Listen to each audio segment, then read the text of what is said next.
Islamic youth hub के YouTube channel में खुशामदीद। आप हज और उम्रा के बारे में रोजाना की ताज़ा तरीन मालूमात और इस्लाम की रोशनी में हमारी रोजमर्रा की जिंदगी के बारे में बहुत सी मालूमात हासिल कर सकते हैं। बराए मेहरबानी हमारे चैनल को फॉलो करें और चैनल पर मौजूद बेल आइकन को दबाएं। नहमदुहु व नुसल्ली अला रसूलिहिल करीम, अम्मा बाद। हज का चौथा, पाँचवा और छठा दिन यानी 11, 12, 13 ज़िलहज्जा की रमी, तवाफ़ ज़ियारत और सई से फारिग होकर मिना वापस आ जाए। यानी अगर आपने तवाफ़ ज़ियारत और सई 10 ज़िलहज्जा को की है तो, और अगर नहीं की है तो 12 ज़िलहज्जा से पहले, 12 ज़िलहज्जा के गुरूब से पहले किसी भी वक्त कर लें। इन 3 दिनों में अहम तरीन काम जो हुज्जाज का होता है वो शैतान को कंकरियाँ मारना होता है। इन 3 दिन रमी का वक्त, शैतान को कंकर मारने का वक्त ज़वाल के बाद शुरू होता है, यानी ज़ोहर की नमाज़ पढ़कर आप रमी कर सकते हैं। उससे पहले की जाने वाली रमी कबूल नहीं है। सबसे पहले जमरा उला यानी छोटा शैतान जो मस्जिद खैफ के करीब है, उसके पास आ जाएं और उसको 7 कंकरियाँ मारें। 7 कंकर अलहदा मारेंगे, एक साथ हाथ में जमा करके नहीं मारे जाएंगे। और हर कंकर पर ये दुआ पढ़ें, बिस्मिल्लाहि अल्लाहु अकबर रगमल लिश्शैतानी वलिदल्लिर रहमान। याद हो तो बहुत अच्छी बात है, नहीं है तो बिस्मिल्लाहि अल्लाहु अकबर इतना कह देना काफ़ी हो जाएगा।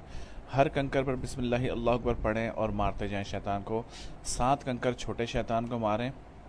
उसके बाद एक तरफ खड़े होकर सुभान अल्लाह, ला इलाहा इल्लल्लाह, अल्लाहु अकबर और अपनी दुआओं में मशगूल हो जाएं। मतलब इस तरह तस्बीह और तहलील वगैरह पढ़ें और ख़ूब दुआएं करें कि यहाँ पर दुआएं कबूल होती है।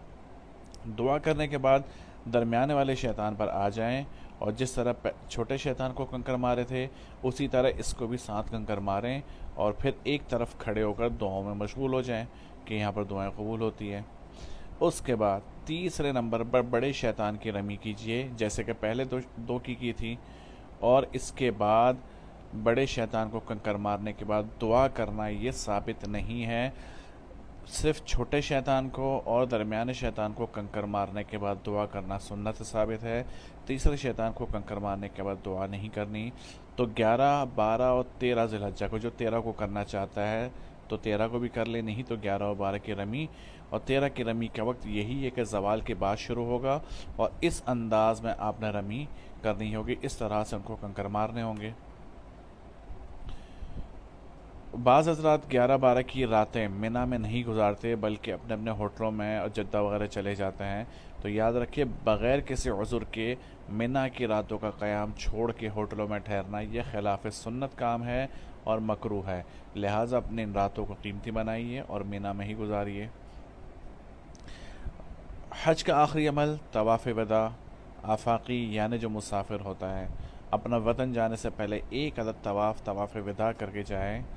इस तवाफ़ का तरीका आम नफिल तवाफ़ की तरह है, जैसे घर के कपड़ों में आम आप नफिल तवाफ़ करते हैं कि ना उसमें इस्तिबा होता है, ना उसमें रमल होता है और ना ही उसके बाद सई की जाती है। अलबत्ता ये तवाफ़ वदा ये वाजिब है, अगर नहीं किया तो दम देना होगा, लिहाजा इसको छोड़ के नहीं जाना। बसा औक़ात ऐसा होता है कि आखिरी वक्त में तवाफ़ वदा का मौका नहीं मिलता, जल्दी होती है, फ़्लाइट का टाइम होता है, गाड़ियाँ जा रही होती हैं।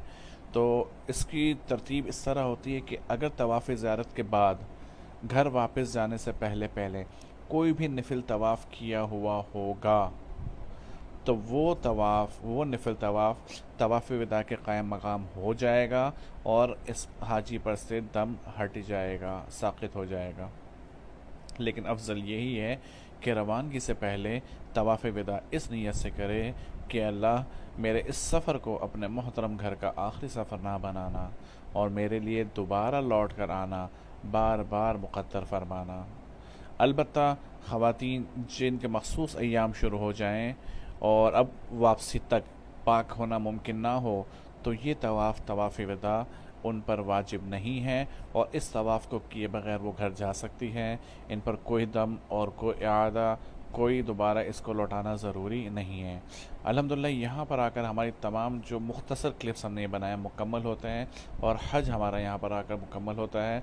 आप हज़रात से हमारी टीम के लिए खुसूसी तौर पर दुआओं की दरख्वास्त है। अस्सलामु अलैकुम वरहमतुल्लाहि वबरकातुहू।